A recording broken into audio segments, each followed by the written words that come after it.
Are you ready to shape the world? I got inspired by our dear friend Wagner, and we are going to go for a movie. But this movie, it starts by the end of it. It's a different movie. Before we start on this journey, we need to know where we are heading to. What is the world we want to live? What is the world we want the future generations to live? No need to answer me. Have on your heads. I'm a bit lazy, so I Googled. And the best definition that fit what I want, what the world I want to live, is the Universal Declaration of Human Rights. It was proclaimed in 1948, just after the war, the Second World War, because the nations at that time wanted to avoid the horrors that we all saw. We didn't saw, probably some of us lived through that, but they wanted to avoid that. And I marked here the words that I think describe better what the world I want to live. I want to live in a world that is free. I want to live in a world that is equal. I want to live in a world that is reason, but that is also conscious. I want to live in a world that all of us share a sense of brotherhood. But are we living in this world? Most of us will tell no. I wanted to write here, the word is shitty. I just write the word is awful. Because every day I took these quotes when I was preparing this talk on a Sunday. You have the date. But it wouldn't be any different if I had done this today, yesterday, or a month ago. You are always going to see in the papers news about the war. Here, the war in Gaza, the war in Ukraine. There is drug, there is violence. But I believe in data. I believe in numbers. I was telling my friend Luis that the world will be a better place if I can use numbers all the time. So I check it out, and I love this website, the World in Data. And this is a map that shows the data for the Human Development Index. For those of us that are not economists, as I am, it's a measure of health, education, and standard of living. If you don't know, very easy to read the graph. Darker blue means better places according to this index. And you see very different shades of blue here. So it also shows that, yes, the world is very unequal. So it's not the world I want to live. So the world is awful. Having said that, I can guarantee to any of you that this world, today is the best day to be alive on this planet, ever. And tomorrow will be a better day. The world is better by any single measure. If you don't believe me, believe in data. Someone very smart plotted data from 300 years before the Christian era. This graph is very impressive. Here, you are going to see here to the side, it's 300 before the Christian era. And the line here shows infant mortality. And measure here as anyone who died before the age of 15. So in the prehistoric eras, 1 in 2 of us did not live beyond the age of 15. Fast forward, a movie, we're not going to wait for the movie to keep running. Today, only 0.3 of us, of the children born, don't reach the age of 15. It's impressive what we have done in these so many years, but it's still 0.3 children die. The other measure here, just to prove the point, is how, if you can write and read. If you see here, it's a period of 200 years, not that long, but back in 1820, less than 1 in 5, 20% of people could read. Now, we are 2022, the last available data point, almost 90% of us, 9 out of 10 of us, even more, can write and read in whatever language. It's impressive what we have done. I could go on and on and on and on. Every single measure that you think about. My favorite story is, and the SSL people would laugh because I tell this all the time, is about the war. Yes, we have war. But how many people have died in Ukraine or Gaza? Tens of thousands? I don't know. In one single battle, in the First War, the Battle of the Somme, hundreds and thousands of people died in one single battle. The Battle of the Somme is still one of the most deadliest battles in history. And nobody remember. Here in the UK, we have the poppies. For all, whoever lives here know the poppies, that's to remember that story. But most of us will never heard about the Battle of the Somme. And we are doing a lot of efforts and protesting of the war in Ukraine and Gaza. So we have come a long way in any single measure that I can think of. But am I satisfied? We saw the world is not equal yet. It can be much better. The positive in this is we know how to do it. And I'll show you in just one single measure. Again, I can keep going on data till tomorrow. But one single measure, for instance, to show that we already know how to solve the problem. 1/3 of us will die from a heart condition. That's the statistic. Do you remember the news about the war and violence? Only less than 1% of people die today due to violence. And this is what made the newspapers. Right? We think it's a real threat, but mostly 1/3 of us die from a heart condition. Diseases of the heart, they are really hard. We know that. I can tell you, but that's another chapter. When we go and look at the same map, remember that 1/3. When I show the graph around the world, there are differences.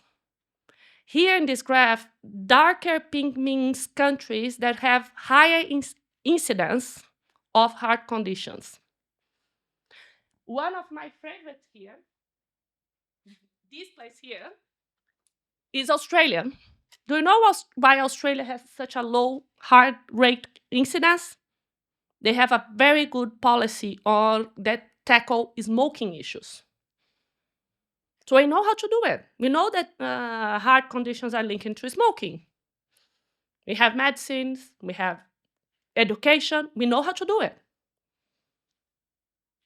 The invite is how we do it. And that's in my invite for you. And my invite is think that love can shape how we do this, can shape this world and move everyone to be like Australia or any other country that you see on the lighter shades of pink here. And there are two ways that love can make us do that. There's a very famous study that some of you here might have seen that professors from Harvard, here on this side here, have followed people since 1938. So there's over 80, 90 years of data already. And they know that relationships and having close relationships is a very strong predictor of health. But there's a new study that I love even more. It was published in 2023 by a Canadians, two professors of Canada, university professors in Canada. They are called Kramer and Posse. And shows on the other side up there that they a very strong predictor of long, healthy life is the sense of community. Belonging to the city, to the train, belonging to the village, belonging to the world. That sense of belonging predicts a long, healthy life. A side comment just to illustrate this. I was sharing with my work colleagues this week about the talk that I was going to give today. And they asked me, Vanessa, can you explain to me in simple terms how we are going to shape the world by love? And I shared about the sense of community. And one woman that works with me, she's German, Swiss German, lives in Zurich, said, Vanessa, this is reality. And I said, how you say that? I commute every day to work, and I used my headphones. So I went through the commute without ever talking to anyone. But I had a baby. Anyone that has babies here or lives around children knows that children don't stay still. We would love them to stay still calmly, but they don't. And they make friends because they want to be part of the community. And she's telling that because of the young baby that starts running around on the tram back in Zurich, she had to go around it and start talking to people. And she says that she has the most interesting conversations on the train because of the baby. And now she feels that she's part of that community. And she was telling me, Vanessa, this is very true. From the moment that I felt that I'm part of this community, I feel so much happier. I feel healthier. I feel I belong. And I'm sure that if I ask any one of you, you would tell me similar stories. I had a dog that made friends with the drug dealers. That was a challenge. But yes, the drug dealers were nice people. They protected me. Because I made friends. Yeah, I made friends. Imagine me, a spiritist, with this very cute little dog, Hannah, very cute Shih Tzu. The drug dealers and users would come and talk to her. How I could say no? I go to the spiritist center, I talk and pray, and then I would say, no, you cannot play with the dog. At the end of the day, they protected me for the dangers. It's true. It's being part of. So my invite to you is, if you love and feel the sense of community, it's like almost being selfish, because you are reaping the benefits of a long and healthy life. So if you don't feel yet that you are doing this out of love, do this out of selfishness, because you are going to be living long and healthy. And maybe eventually it will trigger the good hormones my friend told yesterday of love. And this means you have a chance every single moment. The person that serves you coffee, the person at the commute, it's being part of this. And you might meet that person once in your lifetime, but that person will make a difference, and you make a difference in that person's life. Now you ask me, Vanessa, but how do I do it? How do I start? Good news, ask your friends. 7 out of 10 people in the world are already doing that. It's an impressive number. Some way or the other, across the world, I'll say it again, 7 out of 10 people are already engaging in some sort of love towards the community. My friend from SSL, you cannot answer. Who has an answer for the country that is doing the most? Any bets? Huh? United States?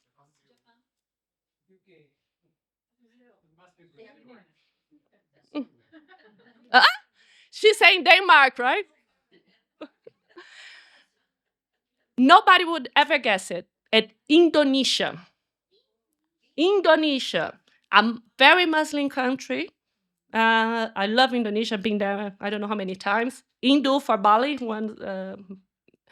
But according to the measures, and they use 3 good measures to say that. Indonesia, they use it, help a stranger out of nowhere, so someone that you actually don't know, donating money and donating time. So in Indonesia, the numbers are really staggering.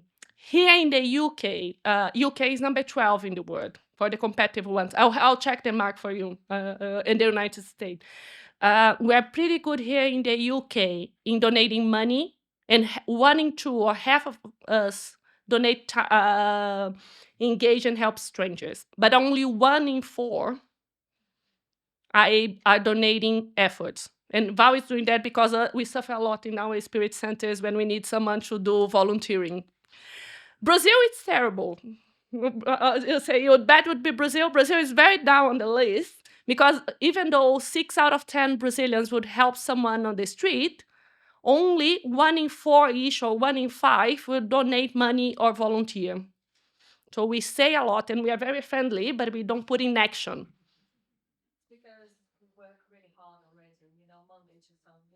Yeah, but we do here as well. That's no excuse. And when I say donate any time, half an hour a month makes a difference. Before I go to, this is the end of the movie. I invite you to act, even if it's out of selfishness. Yes, the world is shitty. The world is better, but it can be so much better if we do that. But my talk is not over. As you see, I press it too fast. Inspired by my friend on the movie, in the film industry, there's a prequel. What comes before the movie? Because I could have, up to here, I could have delivered this talk in any professional setting, anywhere I could have delivered this talk, right? But this event is called the SPIRITISMx. So why we're doing here? Why? How is Spiritism inspired this talk? And in Spiritism is the way I live my life. I don't know how to do differently. It is not something that I do at night. It's the way I live my life. And Spiritism inspired me from the moment I start thinking, not that they are also helping, but inspired me from the beginning to deliver this talk. This is on the screen, one of my very famous, my favorite quote actually, on the Spirits book. It's a quote, Communication from Paul. Many of you will know him as St. Paul. And it tells what is evolution. And he defines evolution as gravitating towards the divine. Ta-na-na-na-na. How do we do that? By wisdom, love, and justice. So what we have been going through is talking about the wisdom. The academic professors that are here know that there's a lot of data that we could be learning. Quantitative research, qualitative research that my friend here would prefer, my friend Marlo would prefer the qualitative, but there's a different ways, but there's wisdom there that is not restricted, even though I live by the Spirit's book every day of my life. There's wisdom out there. And Kardec even said that we need to evolve with science. Let's talk about science. And let's talk about love. So this talk, even though it might appear to you that it's delivered by economists with tons of numbers, is truly, truly inspired by Spiritism. Because Spiritism is how we live our lives. At least how I live my life. It's not dissociated. And now I'm going to leave you. This talk, the one thing I haven't mentioned to you is how this talk came to be called The Future Is Now. Nobody asked it. I don't know if you noticed that the talk is Love Can Shape the World, but the future is now. It's inspired by a lady called Mrs. Eleanor Roosevelt, that in her last book that she dictated while she was in bed, about to die, because she was inspired to deliver many changes. And she chaired that commission that wrote the Universal Declaration of Human Rights. That's her legacy to the world. And she, in this book that has a subtitle of The Future Is Now, she tells us, with courage, with imagination, with faith in what we in our cause, the fundamental dignity of the human, of all mankind, we are going to get there. So let's keep the courage, the inspiration, and the faith, and we are going to get there. Thank you so very much.